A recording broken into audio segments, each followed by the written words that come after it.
Thank you, Samir. Chairman Try, Mr. Ram Sevak Sharma, other dignitaries on the stage, friends in the audience. First of all, it's a great pleasure to be here.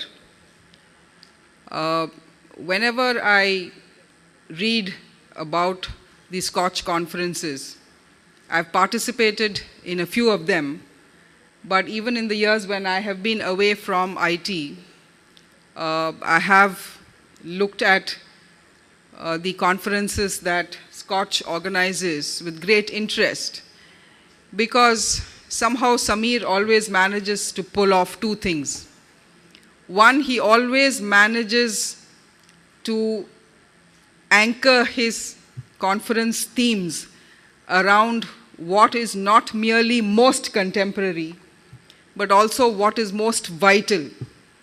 And I think, as we all know today, for example, the whole subject of digital payments, digital banking, digital financial transactions is something that is very, very vital and is, one of the key objectives of the government.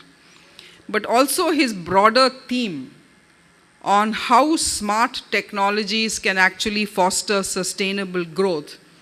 This is the larger question that we are faced with. So on the one hand, his themes are always extremely interesting. And secondly, he always manages to pull in some of the most influential practitioners and thought leaders in that area. Today, for example, I was seeing that in the seminar and the conference, a very wide variety of leaders, as well as the people who actually do things on the ground, make it happen on the ground, whether it is the CIOs, the CTOs, the grassroots people, the CSCs, he somehow manages to get all of them together, which is why I believe the Skoch platform has over the years emerged as one of the key events where knowledge is both exchanged and disseminated. So from that point of view, first of all, it's a pleasure to be here. Second, I want to mention that perhaps there is no country in the world today, and I'm using my words quite deliberately. I repeat, there is no country in the world today which has as much at stake in digital technologies and therefore in digital India as India has. Fortunately, we have with us the key architect of digital India at the administrative level, Mr. R.S. Sharma, who actually pulled together the various streams and brought it together into one coherent program. Why am I saying that there's no country which has as much at stake? I think there are perhaps three reasons. One is that, look at our demography. We have the youngest demographics in the world. And as we all know, this young population prefers to transact and communicate digitally. And going forward, over the next 50 years, many decades, India and Indians are going to be the largest consumers of digital technology. But secondly, for India, digital is not one more channel. In the rest of the world, they have several channels for communication, for accessing goods and services, and the digital channel just happens to be the latest and the most convenient. For India, we have to remember that digital channels are, in many cases, the only channel of access. And I think nothing brings this out more powerfully than the Jan-Dhan, the JAM Trinity, because we know that for most Indians, the mobile phone is not just a mobile phone. It's a source of many, many other services today. Similarly, if you look at the fact that in the last 70 years, we managed to bring banking to around 100 million of the top tier. 250 million were brought in only when we decided to go the Aadhaar and the mobile and the Jan-Dhan. So digital channels, once digital channels started opening up, then we could reach much larger numbers, which is why digital India and digital technologies are vital for India. And the third thing is, no matter what sector we look at, whether it is agriculture, health, education, we know that there are millions of people who are excluded. And we do not have the time and the resources to replicate physical infrastructure if we want to bring them in. So for all these three reasons, I think Digital India is absolutely a critical program for India. Now let's look at some of the areas where even without our knowledge, India is going digital. The pace of change has indeed accelerated hugely. Just to give you some indicators of that, in the government, we have a tracker which tells us what is the pace at which electronic transactions across government are growing. 2 years ago, this was around 270 crore transactions per year. Then it shot up to around 640 crore transactions. And just yesterday, we crossed 1,000 crore transactions per year in the government. This is a milestone which indicates the speed at which government is embracing digital platforms. Second, the UN brings out a survey every year of digital readiness.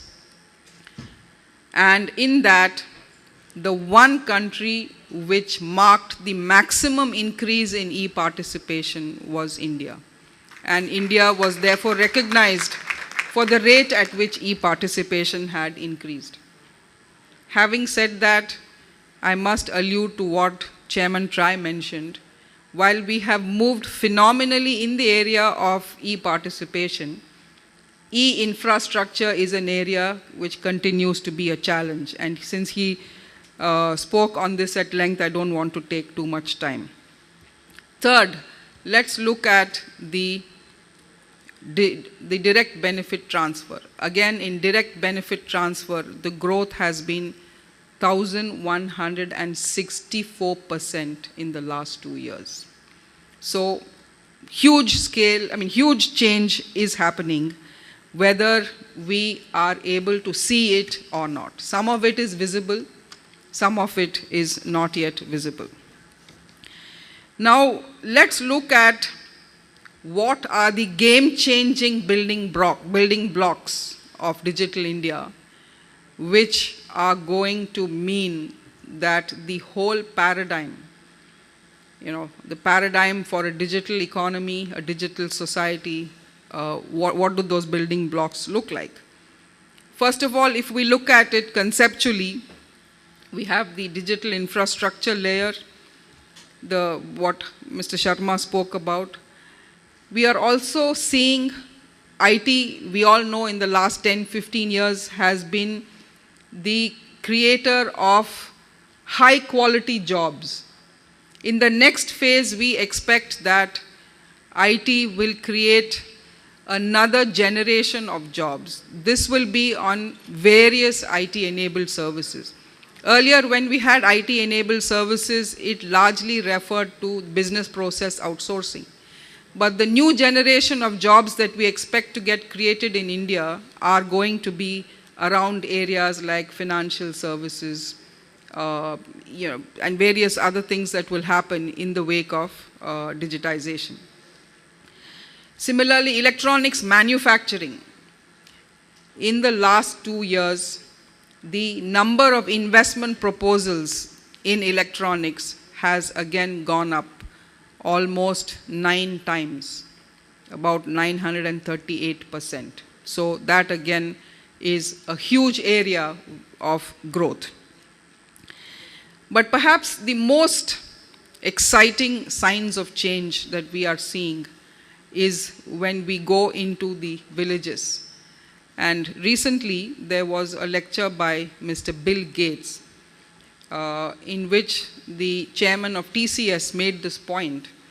And he said India has a kind of unique model where digital and physical actually need to come together, because we don't have enough physical infrastructure, we don't have enough digital infrastructure.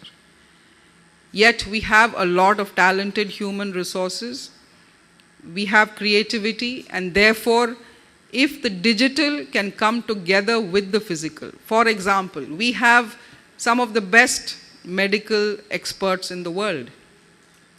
So can we combine that with digital technologies to reach people in far-flung areas?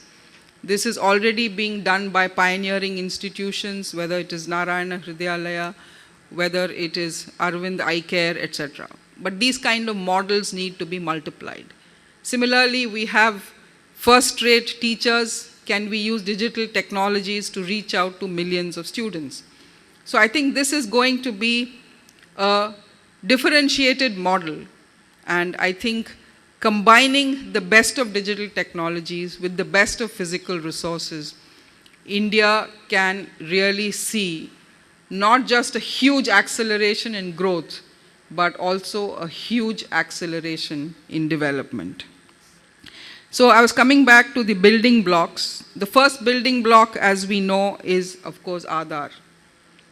Today we have every single Indian is almost about to have a digital footprint. This is a non-trivial achievement, and I think we should really acknowledge the kind of work that has been done by people like Mr. Nandan Nilekani and Mr. R.S. Sharma in this area. Now, why is this so important? This is so important because millions of Indians had no identity at all. So therefore, it is not that Aadhaar came in and provided one more identity. The reason why Aadhaar is significant is that for the first time, it brought in people who had no identity. Today, we are almost at 99% of Aadhaar, and we are moving to, therefore, it is almost universalized. It allows us, therefore, to build other services on it. Second, as I was mentioning, is the entire soft e-infrastructure layer which has come in, whether it is the digital locker, the e-sign. We are now creating a further software layer based on which other digital services can be built, whether it is for access to health, access to financial services, and so on. Similarly, the DBT, the direct benefits transfer, is a huge building block, because what it is doing is that for many years, for 50 years, the average Indian, whether he was, particularly if they were of the middle class or ordinary common Indians, they had to wait or go through an intermediary. For every single thing, we had to go through intermediaries. Now, what DBT does is it disintermediates and establishes a direct channel by which benefits or entitlements of the citizen can come directly into their bank accounts. We have not yet, I think, grasped the enormity of this change, but this is happening. Similarly, GST, it is going to mark a big switch, particularly in terms of all business dealings and the transparency of those business dealings, it is going to become completely digitized. So this is going to be another huge building block which is going to mark the transition to the digital paradigm. And then the e-marketplace. For the first time, government has put in place a completely transparent e-platform whereby procurements, etc., are transparent and fair. So there are other building blocks. I don't want to take more time, but I'll just conclude with my own visit. I had recently gone around some of the nearby areas of Delhi, and it was absolutely amazing to see the manner in which common people are using the various avenues of interacting digitally. And even in digital payments, where we are now seeing that there is almost a 5 to 10 times increase in the way in the modes of use of, let's say, the mobile wallets, the UPI, the Aadhaar-enabled payment systems. All these are growing exponentially. And what was heartening to see was ordinary villagers either interacting with just their thumbs and accessing Aadhaar-enabled payment systems. So I think these are all indicators of the kind of changes, the kind of transformation. In fact, Mr. Ram Sevak Sharma mentioned that the whole objective of Digital India is to transform India into a knowledge-empowered society. And I think in many areas that transformation has started happening. Of course, the transformation is not wide enough, it is not fast enough, it is not deep enough as we would like. But I think with all our combined efforts, this can be accelerated. And I want to end on this positive note that in many, many of these areas, what is heartening to note is that India is not just following practices set elsewhere, not following best practice. Indians are going out there, ordinary Indians, technology leaders, CIOs, all of them interacting together are actually creating the next practice. Thank you.